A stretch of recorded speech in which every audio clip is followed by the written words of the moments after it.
Eclesiastés capítulo 5, exactamente. Lo último que vamos a considerar era como eso. Igual como decía que no estamos leyendo todos los versos, sino como decíamos, como saltando de piedra en piedra, pero todos los versos son muy importantes y muy especiales. De hecho, personalmente me veo a veces muy lejos de estos versículos todavía, pero bueno, pero el Señor nos ayude a irlos masticando lentamente, ¿no? Me quedé en el 3, Con el todavía tiempo. estoy lejos del 3 todavía. Entonces, recordemos, hermanos, que lo que hemos dicho a manera general es que Eclesiastés fue escrito desde la experiencia, ¿no? Desde ya de la madurez que da la experiencia, ¿cierto? Por supuesto, y como decía, no estamos pretendiendo decir que ya hemos pasado por esto, pero sí seguramente que el Señor nos va a ir haciendo conocer esto cada vez más, no de una forma solamente así escrita, sino vivida, ¿cierto? Que es distinto. Entonces el Señor nos había estado hablando por estos versos de esa manera. Y lo último que habíamos leído, bueno, habíamos leído como Salomón se dio cuenta que todo es vanidad, o sea, que todo se desvanece, ¿cierto? Pero que al mismo tiempo, pues todo tiene su tiempo y que el Señor le ha dado una hermosura a cada cosa en su tiempo y que nosotros debemos estar es con nuestros ojos puestos en la obra eterna de Dios, como decía ese verso, ¿no? Todo lo hizo hermoso, puso eternidad en el corazón nuestro, y eso es a lo que nosotros debemos orientarnos, hacia la eternidad, que es Él mismo. Esta es la vida eterna, que te conozcan a ti y a Jesucristo, a quien has enviado, ¿cierto? Pero ese conocimiento, pues es un conocimiento que para nosotros cada vez va siendo más real. En la medida que vamos viviendo, vamos experimentando. La vida cristiana consiste en eso, en ir tomando la vida de Dios para nosotros y expresarla por medio de nuestra vida, ¿cierto? Eso es lo que quiere el Señor, ¿no? Casualmente había estado leyendo algo acerca de la historia de la iglesia y en algún punto algunos hermanos quisieron como abstraerse tanto de la vida cotidiana, ¿cierto? Y está bien, por supuesto, ¿no? Que debemos tener esa intimidad con el Señor, ¿cierto? Debemos buscar espacios con el Señor, pero veía como en un momento la iglesia pensó y entendió que la vida se experimentaba era en un monasterio. Entonces los hermanos empezaron a tomar la costumbre de irse y esconderse por allá en las montañas, abstraerse de todo, entre comillas, de todo pecado, como si el pecado estuviera fuera. El pecado lo lleva a uno donde uno vaya. Entre más se encierre uno en el cuarto, más queda uno solo con su pecado, ¿cierto? Y se fue entendiendo eso, ¿cierto? Como si la vida nuestra, el Señor no la hubiera querido expresar en la tierra, porque el Señor no nos quiso hacer vivir en el cielo, sino Él lo hubiera podido hacer así, pero el Señor no quiere ni que nos aislemos, ¿cierto? Ni que pensemos que nuestra vida es una vida como,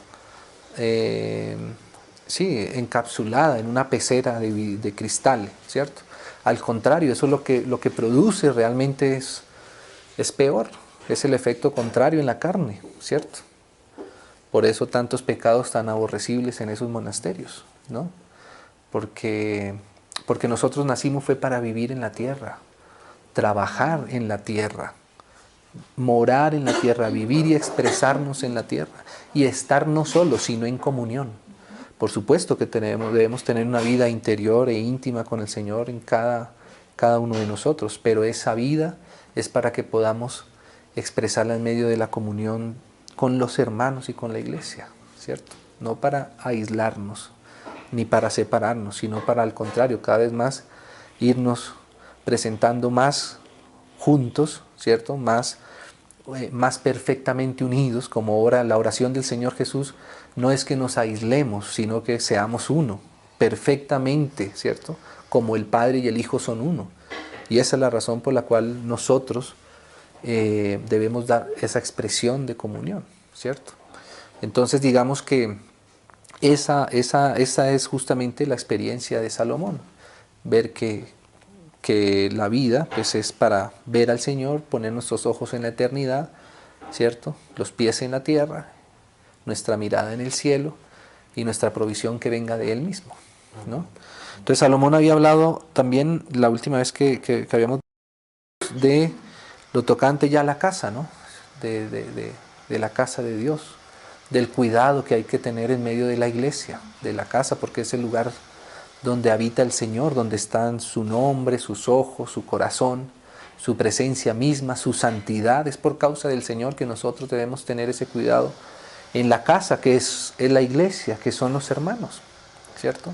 Guarda tu pie, ¿cierto? Guardar el pie es ver uno donde pisa, ¿cierto? Porque los pies nos pueden servir para caminar, pero uno los puede usar para pisar a otros, ¿cierto?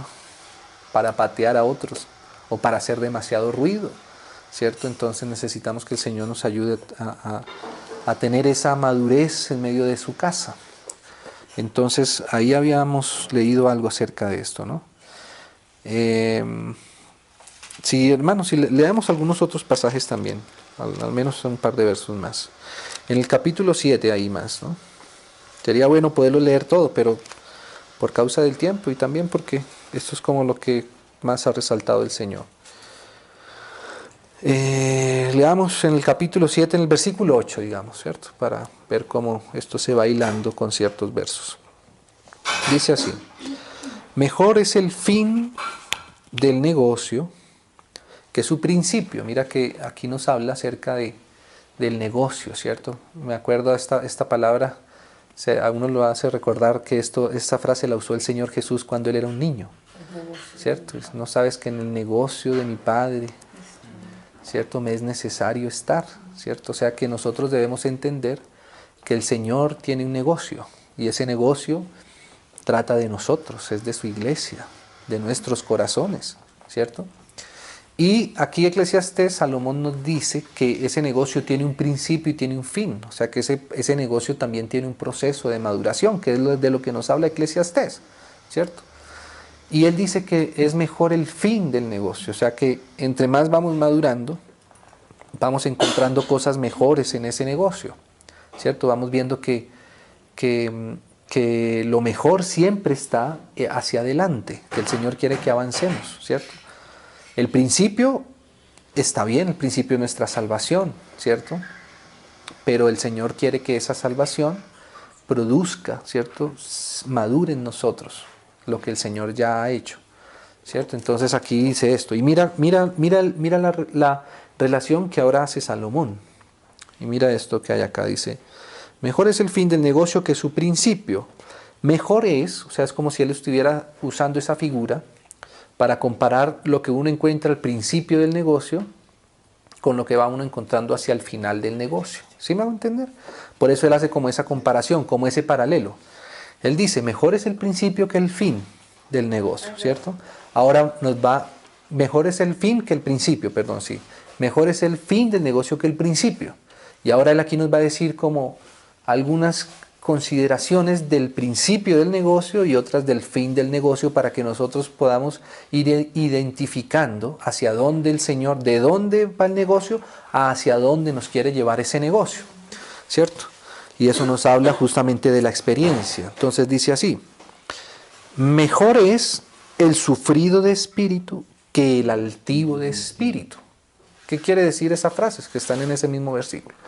Él dice, mejor es el fin del negocio, ¿cierto? Y también dice, mejor es el sufrido de espíritu. O sea que, ¿qué quiere decir? Que entre más el negocio va avanzando, va madurando, ¿cierto? Que es hacia donde está el fin, que es lo mejor, ¿cierto? Al mismo tiempo, eso tiene que ver con el espíritu sufrido. ¿Sí se dan cuenta por qué hay esa relación ahí?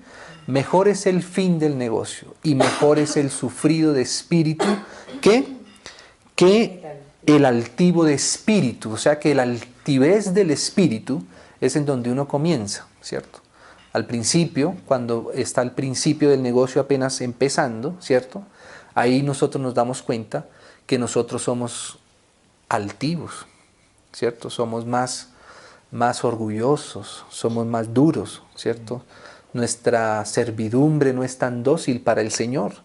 Somos vanidosos, como lo había hablado en los primeros capítulos Salomón, ¿cierto? Y nos y nos vanagloriamos de las vanidades, ¿cierto?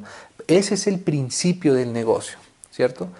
Y fíjese una cosa, hermanos, muy curiosa, que uno podría pensar que de pronto aquí él hubiera usado la palabra, en lugar de espíritu, hubiera usado la palabra alma, o hubiese usado la palabra carne, ¿cierto? Nosotros sabemos que el ser humano está compuesto de esas tres partes, grandes partes, el espíritu, el alma y el cuerpo. Y aquí fíjate que él está hablando de una altivez, no en el alma, ¿cierto? Ni siquiera en la carne, ¿cierto? Sino en el espíritu humano, porque aquí este espíritu es el espíritu humano, ¿cierto? El Espíritu Santo es el divino de Dios, que nos trae todo lo de Dios y nos lo comunica ¿a dónde? Al espíritu humano, ¿cierto? Como dice Romanos, el espíritu, con E minúscula, da testimonio de que somos hijos de Dios, ¿cierto? El espíritu mismo nos da testimonio a nuestro espíritu.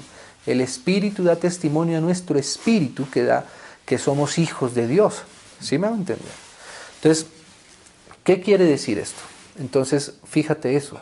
El espíritu humano es distinto al Espíritu Santo de Dios. El Espíritu Santo de Dios es el eterno y perfecto y Él viene a morar sí en nuestro espíritu, ¿cierto?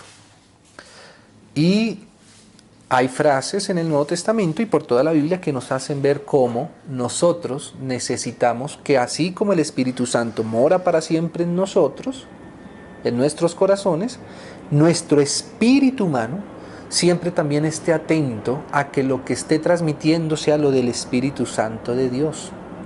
Miremos esto para ver un poco más como con alguna luz. Por ejemplo, mira como dice Mateo, me acuerdo aquí de esta bienaventuranza, Mateo 5. Mateo 5, versículo 2. Dice el Señor Jesús, y abriendo su boca, les enseñaba diciendo, bienaventurados los pobres en espíritu. Fíjese, ese espíritu nuevamente se refiere al espíritu humano. A los pobres en espíritu, porque de ellos es el reino de los cielos. ¿Sí ves?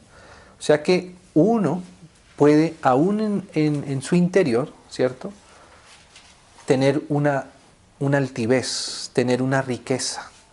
Pero fíjate que el Señor nos lleva a que más bien nuestro espíritu sea un espíritu pobre. ¿Qué quiere decir? ¿Qué es pobreza? Pobreza es que uno no tiene recursos propios, que uno depende de los recursos que tiene otro. Recuerdan, mis hermanos, que el Señor le habla justamente hacia la iglesia en la Odisea, como la iglesia en la Odisea dice, tú dices, yo me he enriquecido, de ninguna cosa tengo necesidad. Es un enorgullecimiento, y ¿sabe qué es? Un orgullecimiento de espíritu, o sea, en las cosas, entre comillas, espirituales. Qué tremendo es eso, ¿no? Que uno pueda enorgullecerse en cosas que vienen supuestamente transmitidas del Espíritu. ¿Qué es esto, hermanos? Ciertamente el Espíritu Santo a nosotros nos da cosas, nos da riquezas. Él puso, de hecho, Él está en nosotros, ¿cierto? Entonces, ¿qué es el orgullo espiritual? ¿Qué es la riqueza espiritual? ¿Qué es la altivez espiritual?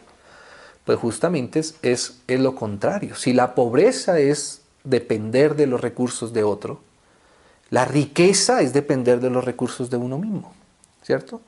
Es más, es pensar que lo que haya podido ser algún fruto espiritual haya nacido de nosotros mismos y no del Espíritu Santo. Y por eso ahí uno cae de la gracia. Y es ahí donde se genera una altivez espiritual, ¿cierto? Sí, el Señor pone dones en nosotros, pone dones que son del Espíritu, ¿cierto?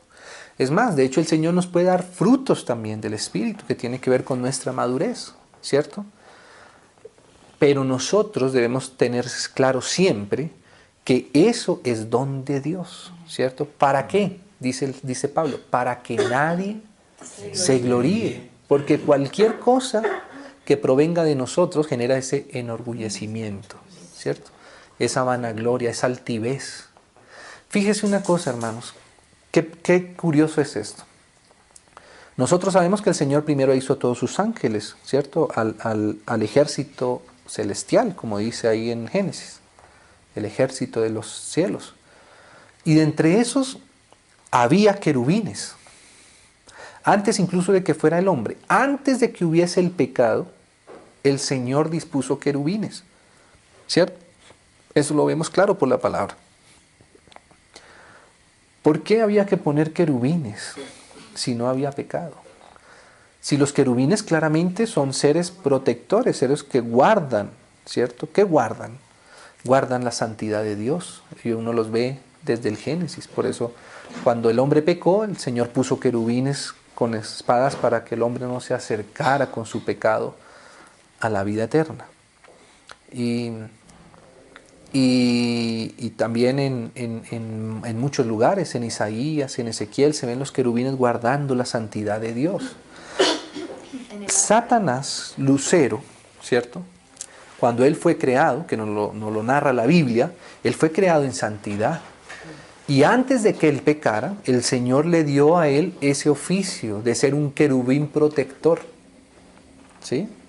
La pregunta era si no había pecado, si no había enemigo de Dios, porque el enemigo primero fue él mismo, por disposición de su propio corazón. Si no había pecado, si no había enemigos de Dios, ¿por qué el Señor hizo un querubín? Sería que el Señor hizo un querubín, o sea, como si el Señor le hubiese dado una función que no había que efectuar.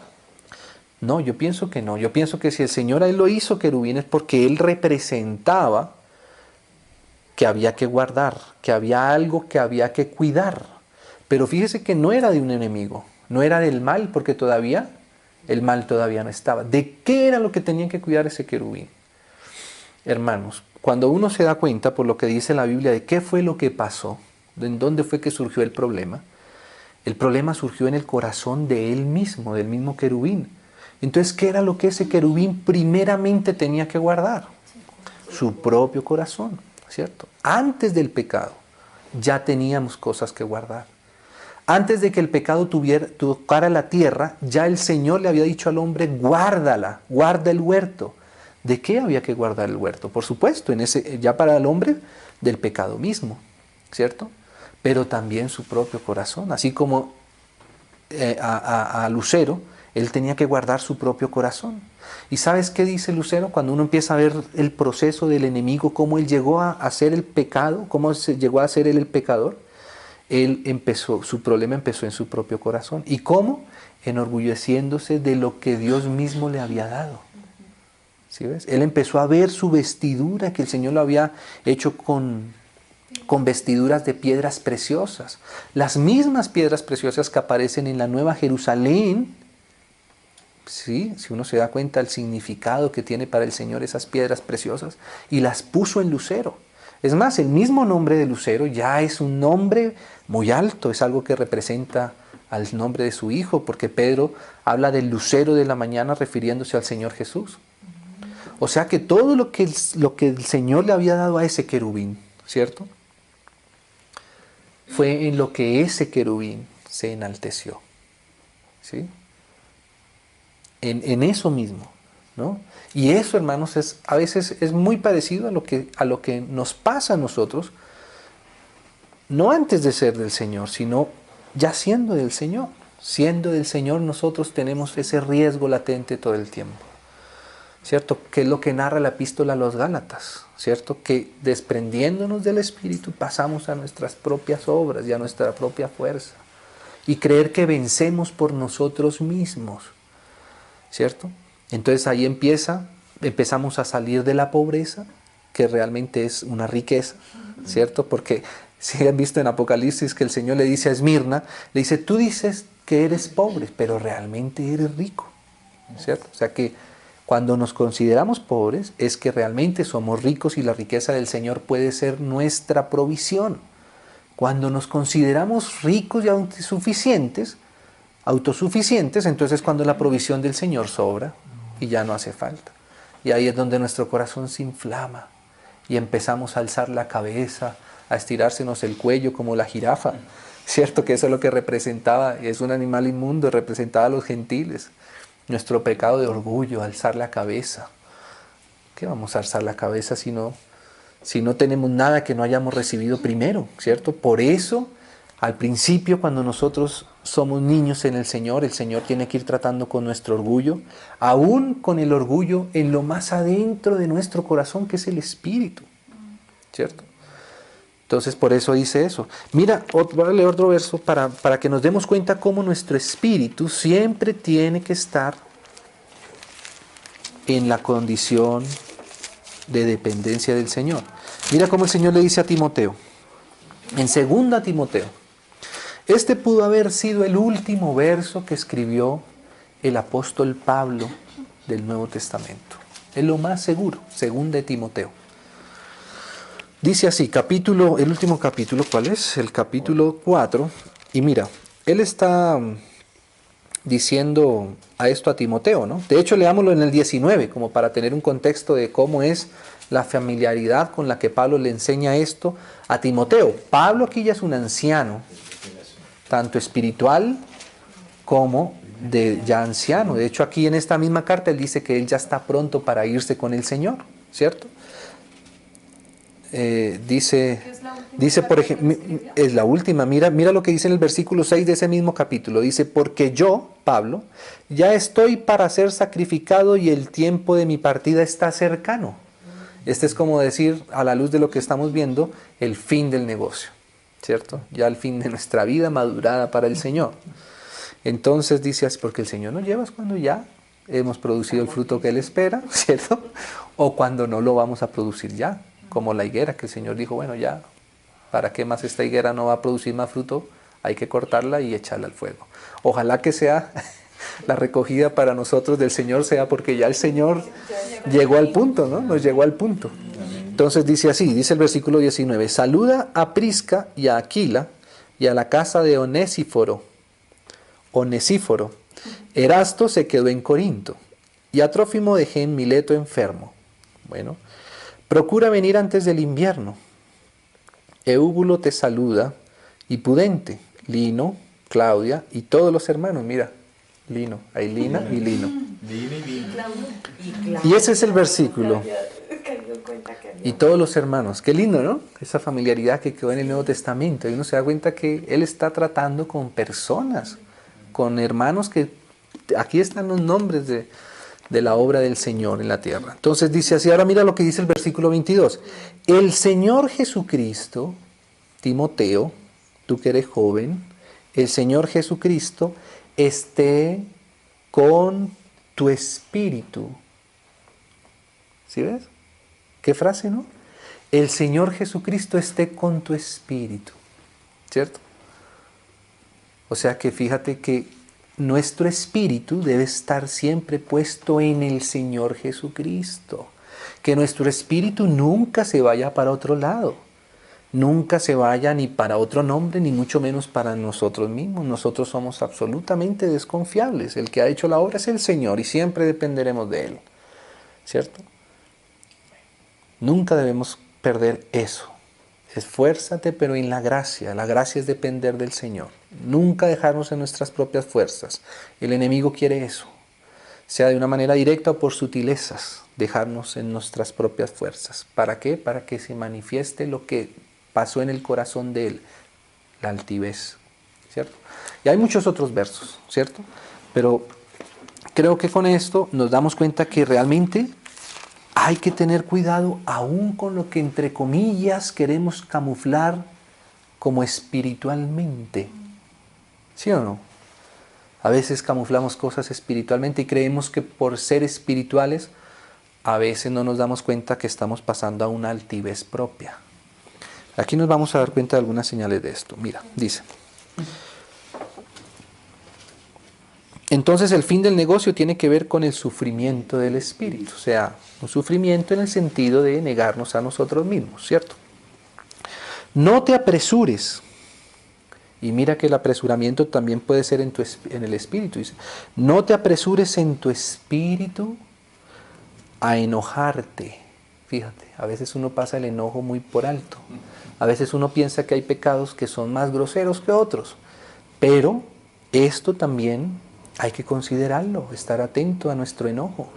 Si es un enojo, entre comillas, disfrazado de cosas espirituales, ¿cierto? Es cierto que el Señor cuando estuvo en la tierra, por ejemplo, tuvo celo y hubo un momento donde Él reprendió, ¿cierto? Pero es un celo santo de Dios. Y eso fue una sola vez, pero el Señor no se la pasaba enojado, ¿cierto? Y lo más normal era que el Señor estuviera más bien sereno, en paz, gozoso o triste, pero no enojado, ¿cierto? Por eso tenemos que tener cuidado que realmente nuestro espíritu esté siempre en una posición de sufrimiento, más bien de sencillez, de humildad, de mansedumbre, y no tan pronto o tan apresurado a enojarnos, ¿cierto? Porque eso es lo que está concatenando aquí, lo que tiene que ver con la altivez y con el fin del negocio y el principio. No te apresures en tu espíritu a enojarte, porque el enojo reposa en el seno de los necios. Dice así, nunca digas, nunca, o sea, nunca. El Eclesiastés es un libro ya como es ya de cosas absolutas, todo es vanidad, ¿es cierto? Todo lo hizo hermoso en su tiempo, todo tiene su tiempo, ¿no? Radical, exactamente, es de absolutos. Y aquí dice nunca, ¿no? Nunca digas, ¿cuál es la causa de que los tiempos pasados fueron mejores que estos? Mire qué cosa, hermanos. El Señor nos ayude. Tenemos que vivir cada día para Él. Cada día es precioso por Él, ¿cierto? Porque si no, si uno dice esto, es como si uno estuviera basándose en las circunstancias, menospreciando el presente, y realmente eso habla de que nuestro corazón está no con el Señor, sino con las circunstancias alrededor. Por eso a veces uno anhela, ay, no, cuando estaba en el otro lado, cuando estaba allí, cuando estaba hace 10 años, qué alegría, qué felicidad, si ojalá fuera todo como hace tanto tiempo. Pero mira lo que dice el Señor, lo que aprendió Salomón con el tiempo, dice, porque nunca esto preguntarás con sabiduría, o sea, eso no es sabio. Buena es la ciencia con herencia y provechosa para los que ven el sol, o sea, para nosotros, claro, es bueno. Porque escudo es la ciencia, sí, la ciencia nos protege de muchas cosas. La ciencia, con la ignorancia, el hombre sufre de muchos atrevimientos contra sí mismo y contra otros, ¿cierto? Y escudo es el dinero también, sí, lógico. Más la sabiduría excede, o sea que la sabiduría excede a la ciencia, a ese conocimiento natural de las cosas, ¿cierto? Y también al dinero. Y en esto, mira, dice, en que da vida. Mira qué preciosa es la sabiduría. ¿Sabe qué hace la sabiduría? Da vida. ¿Sabe qué dice la Biblia? Que el conocimiento que produce, claro, un conocimiento sin el Espíritu, un conocimiento aunque sea espiritual, pero sin el Espíritu de Cristo, dice que produce envanecimiento. El conocimiento envanece, dice la Biblia, ¿cierto? Pero la sabiduría, ¿cierto? Da vida. Qué precioso eso. O sea, que hace vivir, ¿no? Qué alegría eso, hermanos, ¿cierto? Qué alegría eso. Que lo que hay en nosotros no sea solo conocimiento. O yo no sé si los hermanos han pasado por esa experiencia de, aunque estamos percibiendo mucho conocimiento de algo o de alguien, y al mismo tiempo ese conocimiento nos seca, nos apachurra, nos hace sentir mal, como que no nos lleva a la vida, sino que nos hace como morir. Qué feo es eso, ¿no, hermanos? Y a veces con cosas que son verdad. Eso es lo tremendo, ¿cierto? Mira lo que, por ejemplo, le pasaba a la mujer adúltera ahí en Juan en el capítulo 8. Los fariseos lo llevaban con base en el conocimiento, ¿cierto? Que ellos sabían de la Biblia y de la ley, ¿cierto? Y el problema no es la ley ni la Biblia, el problema es el espíritu que hay en nosotros cuando usamos el conocimiento. Eso es lo que tenemos nosotros que entender. No desechar el conocimiento per se, ¿cierto? No, el conocimiento hay que adquirirlo, hay que tenerlo. Por eso dice aquí que es un escudo. La ciencia es un escudo. El dinero, dice, es un escudo. Sí, claro. Pero nosotros tenemos que tener cuidado, que es de lo que está hablando aquí, todo esto lo va a concatenar ahora, es con el espíritu con el que nosotros tocamos, usamos, vemos las cosas. ¿Sí me va a entender? El conocimiento por sí no es garantía de madurez espiritual. ¿cierto? Ni de experiencia en el Señor. El conocimiento, ¿sí? Si todavía no produce vida, no es sabiduría. Si el conocimiento produce fruto, produce vida, produce mansedumbre, produce humildad, produce alegría, ¿cierto? Eso es sabiduría, eso es lo que tenía el Señor Jesús. Por eso se admiraban, porque Él les hablaba como quien tenía autoridad, ¿cierto? Porque la palabra de Él producía vida, ¿cierto? En las personas, ¿sí? Hasta en la casa de los fariseos llegaban los pecadores y le botaban los perfumes a sus pies. ¿Por qué, cierto? Porque Él tenía sabiduría, no solo conocimiento. El solo conocimiento nos mata, hermanos. Aún el conocimiento verdadero puede ser muy pesado para nosotros. Hay que tener cuidado con qué espíritu nosotros estamos digiriendo el conocimiento. Aún el conocimiento, digámoslo así, teológico, religioso. El problema no está en lo teológico, el problema está en nuestro espíritu, si nuestro espíritu sale de la posición adecuada. Entonces mira, dice así: la sabiduría excede en que da vida a sus poseedores. Entonces, ¿qué dice el 13? Hablando de esto, de que no se ponga a decir, ay, mejor era antes, mejor era cuando estaba no sé dónde, mejor era cuando tal cosa, no. ¿Qué dice el 13? Mira la obra de Dios. O sea, como quien dice, en todo esto tenemos que abrir nuestros ojos a ver la mano de Dios.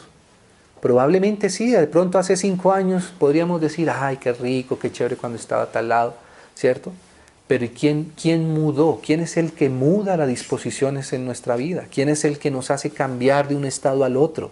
¿Quién es el que cambia las jornadas en nuestra vida? ¿No es esa la obra del Señor? ¿Y para qué el Señor hace eso? Para tratar con nosotros, para irnos enseñando, para irle enseñando a nuestra alma que nuestra dependencia es de Él, que nuestra satisfacción es Él mismo, ¿cierto? Y por eso Él, como que Él tiene que cambiar todo para irnos formando, irnos edificando, irnos moldeando a Él. Y esto también con su iglesia. El candelero, hermano, ¿sabe cómo se hacía el candelero? A martillo, ¿cierto? A veces un martillazo es un cambio de disposición en nuestra vida del Señor, ¿cierto? Hasta hoy nunca nos había dolido nada, pero de pronto hay algo en nuestra salud, ¿cierto? Y ahí nos hace depender el Señor más de Él en eso. De pronto siempre habíamos, no sé, en cualquier aspecto, ¿no? Siempre habíamos estado en eminencia, de pronto, ahora vas también a pasar a servir. O al revés, estábamos en servidumbre y el Señor nos llama arriba, ¿cierto? A estar en autoridad y todo. Y ese es un martillazo, aunque no lo veamos, es un martillazo formándonos algún aspecto de nuestra vida. En todo eso, en lo económico, en lo sentimental, ¿cierto? Porque a veces nos pasa todo eso está el Señor formando en nosotros. Dice así, dice, mira la obra de Dios, porque ¿quién podrá enderezar lo que Él torció? ¿Cierto? A veces nosotros vemos, uy, se nos torció esto, ¿cierto? Qué mala suerte, ¿no?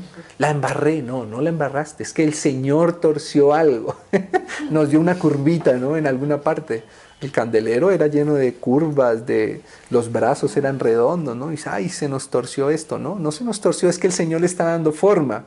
Desde nuestra óptica se ve distorsionado, pero desde la óptica del Señor Él nos está dando la forma que es más preciosa. Entonces dice, el día del bien, porque ciertamente van a haber días de bien, la mayoría son de bien, ¿o no, hermanos? Sí. La mayoría son de bien, tenemos que aceptar eso, sí, ¿cierto? Si uno hace un balance, la mayoría son de bien. Lo que pasa es que uno recuerda más los malos y los malos generan un mayor impacto.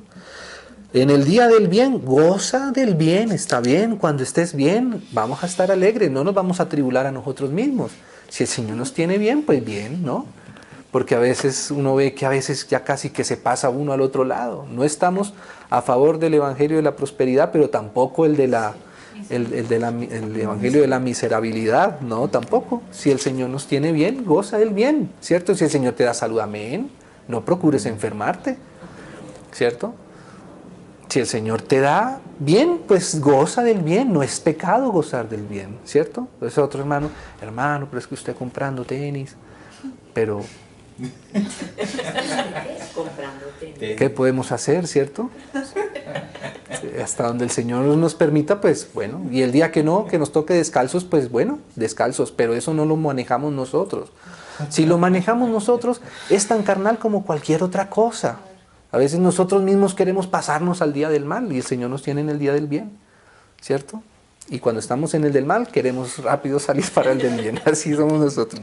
Entonces dice así, y en el día de la adversidad, mira qué dice, considera. O sea, el día de la adversidad nos debe servir para considerar, no para llorar, entristecernos, darle golpes a la almohada, llorar con la almohada en la cabeza, no, para considerar. Bueno, Señor, esta tristeza te la entrego, ¿cierto? Esto, Señor, ¿qué me enseña de ti? ¿Cómo dependo de ti en esto? ¿Cierto? Porque a veces en lugar de considerar nos ponemos hasta maldecir. Empeoramos la cosa. Entonces dice así, considera que Dios hizo tanto lo uno como lo otro. ¡Ah! ¿Quién iba a pensar esto? Pero así lo dice la palabra. Y eso se dio cuenta Salomón. A veces porque cuando uno es inmaduro, el diablo me metió en el día del mal. No, pudo haber sido permiso del Señor para con Satanás, sí, es cierto, como eso en Job, y al mismo Pedro no le dijo, Pedro, Satanás te ha pedido para zarandearos como a trigo, y yo voy a rogar, no que no te zarandee, él hubiera podido pedirle al Padre, Padre, que Satanás no zarandee a Pedro, pero esa no fue la oración del Señor, fue que la fe no le falte en el zarandeo, que sea zarandeado, pero que no le falte la fe, ¿cierto? Entonces es así, y a veces pues Satanás nos zarandea así, porque a veces nosotros también damos espacio, ¿cierto? Ojalá, como en el caso de Job, él no fue que Job hubiese dado algún pecado para decirle, ¿cierto? No fue una disciplina, digámoslo así, reprensiva. No, hermano, no todas nuestras situaciones malas tienen que ver con disciplina del Señor. A veces nosotros vemos solamente desde esa óptica, pero no es solamente eso. Ahora, Job sí tenía muchas cosas que aprender todavía y Job las aprendió y se dio cuenta, ¿cierto? En todo caso, pueda que esas cosas Job las hubiera podido aprender sin necesidad de pasar por esa experiencia, no sabemos, o de pronto se hubiese resistido más Job. Es que a veces el Señor tiene que usar elementos un poco más pesados porque nosotros no conocemos nuestra propia resistencia, hermanos. Que a veces uno dice, Señor, pero ¿por qué tan duro? ¿Por qué tan duro? Si miramos nuestro corazón, de pronto ahí nos damos cuenta, antes el Señor fue misericordioso, ¿cierto? Que a veces el Señor, es decir, nosotros no conocemos nuestra propia dureza, ¿cierto? Pero el Señor sí. Entonces dice que Dios hizo lo uno y lo otro, o sea que hay que considerar. ¿Quién fue el que dijo, no me encuentro, que así como recibía de Dios lo bueno, Job mismo dijo. Dice, ¿acaso recibiremos de Dios lo bueno y no lo malo? O así más o menos dice así, ¿no? El versículo, ¿cierto? Entonces que el Señor nos ayude. Ahora nosotros sí tenemos que guardarnos de no darle lugar al enemigo, ¿cierto? Nosotros sí tenemos que guardarnos de eso. Pero si el Señor quiere usar el día del mal para algo, no un mal, dice aquí adversidad, si el Señor quiere usar alguna adversidad para mostrarnos a nosotros algo, ¿cierto? Y ciertamente, hermanos, si nosotros somos honestos con nosotros mismos, tendremos que decir que las lecciones más nítidas del Señor las hemos aprendido de esa manera. Que de otra manera todavía nos tendríamos que pasar 20 años en algo que el Señor a veces tiene que acelerarlo un poquito, aunque sea más difícil para nosotros. Bueno, fue una semana, pero bueno, gracias al Señor, ¿cierto? Y probablemente el Señor usa eso también cuando ya ha insistido también de muchas formas, ¿no? Pero no solamente por eso, vuelvo y digo, o sea, creo que aquí la base es que Dios hace lo uno y lo otro. O sea, es decir, nosotros pensamos que a veces el día de la adversidad es porque Dios es malo. No, Dios siempre es bueno y todo lo que Él hace es bueno. Y a veces el mal, la adversidad, es necesaria para el bien de Dios en nosotros. ¿Sí? Como decía el hermano el domingo, no hay mal que por bien no venga. Así es el Señor, ¿cierto? Entonces dice así, ¿a fin de qué? ¿Cuál es el que el Señor haya hecho días buenos y días adversos? Mira, dice así, a fin, o sea, el fin, es que de que el hombre nada halle después de él. O sea que si el Señor hubiera hecho solo días buenos, nosotros no hallaríamos nuestro descanso en todo lo bueno, no en el Señor, ¿cierto? Exacto.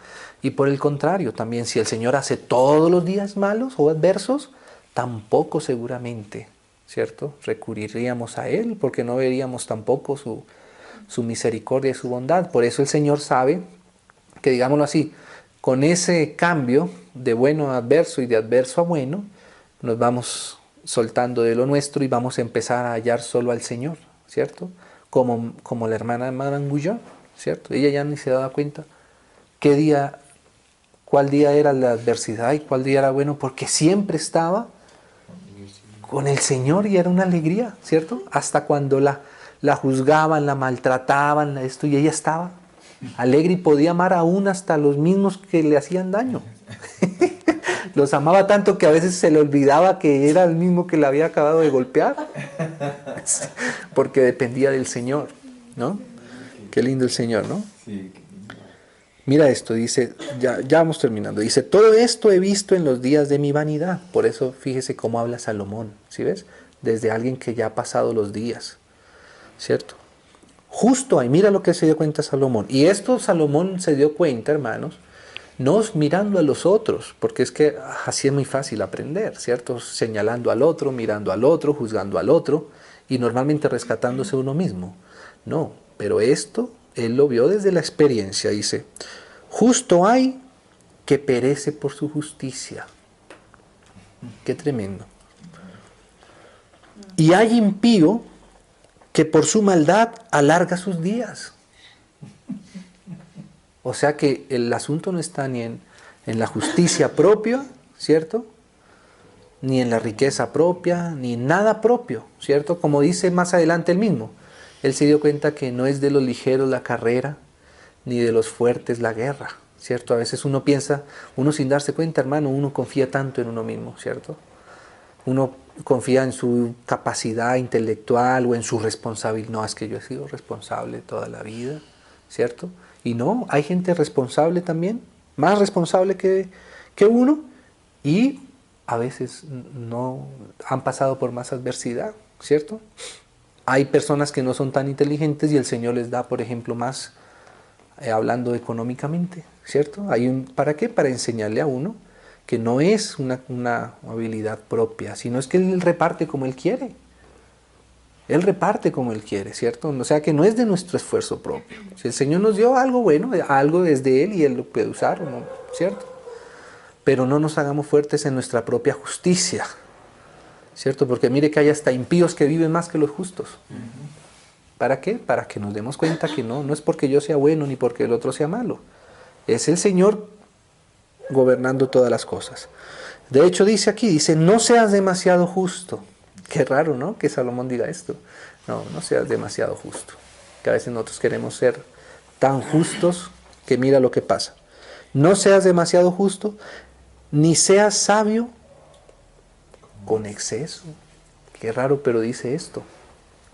A veces nosotros, sin darnos cuenta, excedemos, ¿cierto? Pero no es que la sabiduría sea mala en sí, sino que nosotros nos salimos del espíritu correcto de la sabiduría. Cuando la sabiduría viene para dar vida a nosotros, bien. Cuando nos hacemos sabios para matar a otros o aún a nosotros mismos, quitarnos la vida, la libertad, la fluidez del espíritu, la libertad del espíritu. Hermano, ¿sabe que a veces la libertad del espíritu puede ser coaccionada por tanta, entre comillas, sabiduría o prudencia propia nuestra? Confiamos tanto en lo que ya sabemos, en lo que tenemos conocido, en lo que ya hemos masticado, que el espíritu se queda sin efecto en nosotros. ¿Sí ves? Y por eso empieza uno a cohibirse de tantas cosas que si uno no se da cuenta, esa cohibición lo lleva a uno a pasar de vida a muerte. Qué terrible es eso, esa sequedad, ese legalismo y esa religiosidad que se pueden ser producidas por nosotros mismos. Es terrible. Y no estamos hablando de cosas raras, son cosas que a veces vemos con nuestros propios ojos. Hermanos que perdieron su alegría, su libertad, su espontaneidad, el carácter que el Señor les había dado por basarse por unos parámetros externos que hasta se pueden basar sí en la Biblia, pero que no vienen del Espíritu del Señor. O sea que los mal usamos si no estamos atentos. Entonces dice así, no seas demasiado justo ni seas demasiado sabio o en exceso. ¿Por qué habrás de destruirte? ¿Sí ves? Que hay que tener cuidado hasta con la misma sabiduría. No con la sabiduría en sí, sino con el espíritu con el que nosotros estamos haciendo uso de la sabiduría. Para no destruirnos a nosotros mismos. ¿Cierto? No secarnos, no ponernos demasiada carga que nosotros mismos a veces ni soportamos. Porque la justicia en nosotros no somos nosotros mismos haciendo cosas, es el Señor en nosotros. Ahora, el conocimiento de la justicia, claro, ese sí tenemos que adquirirlo todos los días, pero tenemos que saber esto, hermanos, que el conocimiento de la justicia siempre excederá nuestra propia capacidad. Y ahí es donde nos rendimos al Señor. Y el Señor es el que nos hace vivir, ¿no? No hagas mucho mal, tampoco, claro, ni seas insensato. ¿Por qué habrás de morir antes de tu tiempo? ¿No? Bueno, dice, bueno es que tomes esto, mira cómo habla Salomón, y también de aquello no apartes tu mano. O sea, fíjate que hay cosas que el Señor puede hacer al mismo tiempo, ¿cierto? Este versículo una vez me lo dio el Señor a través de un hermano, me acuerdo. Me acordé ahora mismo que lo estaba leyendo. Y yo sentía como que si hacía determinada cosa, específicamente tenía que ver algo con lo laboral, ¿cierto? Como que no podía servir al Señor con la misma fidelidad, digámoslo así, en lo espiritual, o entre comillas, lo que yo veía espiritual. A veces invertimos las cosas, ¿cierto? A veces lo más espiritual es justamente estar en el oficio y en la labor que el Señor nos ha dado. Obedecer en lo que el Señor nos ha dado. Eso es lo que es realmente espiritual, como cuando el Señor le dijo a Adán, bueno, Adán, ponle los nombres a estos animales, ¿cierto? ¿Qué tal Adán hubiera dicho? Ay, Señor, eso es como muy mundano. No, yo más bien me subo aquí a este árbol, me voy a poner a meditar, a ver si de pronto levito solo, ¿cierto? Hubiese sido una desobediencia al Señor, ¿cierto? Por querer disfrazarnos de espiritual, dejamos realmente la tarea que el Señor nos da, que esa es la que realmente es espiritual. Entonces estaba yo en esa disyuntiva. Bueno, ¿será que si hago esto? Pero veo que esto me puede, no sé, tenía esa. Entonces un hermano sabio, gracias al Señor, se acordó de este verso y me lo dijo. De hecho estaba por ahí en un libro, no me he dado cuenta, el otro día lo leí y está contado este testimonio. Bueno es que tomes esto. Y también de aquello no apartes tu mano. O sea que a veces nosotros ponemos demasiado énfasis en el esto o en lo aquello. ¿Sí me va a entender? Y no pasamos de ese ámbito. Solamente no alcanzamos a ver lo espiritual por encima. O formateamos lo espiritual a ciertas cosas que nosotros pensamos que es espiritual. Pero el esto y el aquello es secundario para el Señor. Porque mira lo que dice acá. Dice, porque aquel que a Dios teme, ese es el secreto. Si tememos a Dios, ¿cierto? ¿Qué pasa? ¿Saldrá bien en qué? En todo. Lo importante es temer a Dios. O sea, hacer las cosas con temor de Dios, con prudencia del Señor. Bueno, Señor, si tú me tienes esto y al mismo tiempo me abres aquello, entonces, ¿qué será? ¿Será que me abre las dos puertas? ¿Será que puedo hacer esto? ¿Será? Bueno, entonces si el Señor nos da. Porque mira lo que va a decir más adelante, ¿no? Dice, mira lo que dice el versículo 10 del capítulo 8. Mira, dice, este versículo también nos hizo descansar mucho alguna vez. Mira, versículo 9-10. Todo lo que te viniere a la mano. ¿Qué es lo que te viene a la mano? Lo que te llegue para hacer. El 9-10. Todo lo que te viniere a la mano para hacer, ¿cierto? Lo que te venga, no lo que tú procures y busques y te metas, porque metemos los dedos donde no es, nos pasa corriente, pero si es lo que nos viene a la mano, eso es una señal de Dios. Yo no lo estaba buscando tanto, pero el Señor me lo trajo. Yo no tuve que esforzarme tanto en esto, pero el Señor me lo dio, ¿cierto? No quiere decir que estamos en un estado de ineptitud, no, sino estamos atentos a lo que el Señor nos da, a la fuerza que nos da el Señor para ese día. Y mira, dice, todo lo que viniera a la mano para hacer, hazlo, ¿qué? Según tus fuerzas, hermano. Mire qué contrario es esto a la religiosidad. ¿Sabe qué dice la religiosidad? No, esfuérzate. Esfuérzate. En el esfuerzo es donde está la satisfacción. Sí, pero la satisfacción propia, pero no la de Dios. La de Dios se satisface en que hagas las cosas que Él te ponga en tu mano. ¿Sabes qué a veces es el principio de las buenas obras? Las buenas obras dice que son las que Dios preparó de antemano, no las que nosotros queremos ni nos inventamos. ¿Sí o no? Que a veces nosotros nos inventamos las obras que queremos presentarle al Señor y el Señor esas no las recibe. Sino al revés, el Señor hace y nos trae lo que hay para hacer. ¿Qué hay para hacer hoy, Señor? ¿Cierto? Lo que el Señor nos trae, eso es lo que debemos hacer. ¿Y según qué? Según tus fuerzas, ¿no? Y no según las fuerzas de otro. Y eso hay que entenderlo bien, porque a veces nosotros queremos que otros hagan cosas conforme a las fuerzas que no tienen. Y eso, hermanos, es un pecado. ¿O no sería un pecado poner un bebé a hacer cosas que no? ¿O a un niño a cargar cosas que no? ¿Cierto? ¿O a un joven tratar cosas que no? ¿Cierto? Entonces, terminemos acá con estos versos donde estábamos. Entonces dice, porque a quien Dios teme saldrá bien en todo.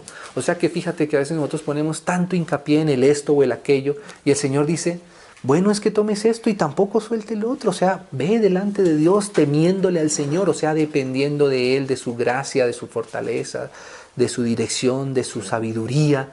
Si dependemos de Él y tememos de Él, Él no nos deja errar. El que está en Cristo no peca, dice. Es el que está en Cristo, no peca. Entonces dice, la sabiduría fortalece al sabio más que 10 poderosos que hay en una ciudad, ¿no? Ciertamente, no hay hombre justo en la tierra que haga el bien y nunca peque. Hermanos, no lo hay. No lo hay. ¿Cierto? No lo hay. Y empezando porque uno mismo se conoce a uno mismo. ¿Cierto? El primero que se borra de la lista es uno mismo. ¿No? Y eso tenemos, y de eso fue consciente Salomón. Hermanos, mire, cuando uno es sabio, uno no se pone de ejemplo, uno se pone de contraejemplo, ¿cierto? A veces uno piensa, qué maduro, porque pone de ejemplo su testimonio, pone de ejemplo su familia, pone de ejemplo su hogar, su sabiduría, su perfección. Esa es la primera señal, ¿cierto? Que nos falta todavía depender más del Señor. Pero al fin del negocio uno se va volviendo más consciente de nuestra debilidad. Tampoco apliques tu corazón a todas las cosas que se hablan. Qué tremendo, ¿no? Imagínense Salomón, cuántas cosas no se hablarían de Salomón y él siendo rey. Yo creo que él sufrió mucho por esta causa. Y por eso él nos recomienda esto. Mira, no apliques tu corazón a todas las cosas que se hablan. Y hoy día que las redes sociales sirven tanto para esto. Para que no oigas a tu siervo cuando dice mal de ti. Uno quiere a veces es escarbar, ¿no? Poner micrófono, a ver qué dice. A ver si me está hablando mal de mí. Eso, hermano, que eso sobra vivir con eso, ¿no? Más bien el Señor nos pide cerrar nuestro oído a tantas cosas. ¿Por qué? Dice, porque tu corazón sabe, esa es la cosa que nosotros en nuestro corazón sí sabemos, que tú también dijiste mal de otros muchas veces. O sea, Salomón. Hermano, ¿y qué vamos a decir de esto? Bueno, de pronto uno dice, no. Pero si pasan de aquí a unos 20 años, yo creo que uno va a decir, ay Señor, sí. Mejor ya no quiero escuchar nada, lo que digan de mí. Ya, ¿para qué? Si igual yo también he hecho eso, ¿no? Entonces el Señor nos va ayudando en esto. Todas estas cosas provee. O sea, la prueba es para esto, ¿no? Esto es lo que es la prueba, esto es lo que es la vida. Con sabiduría.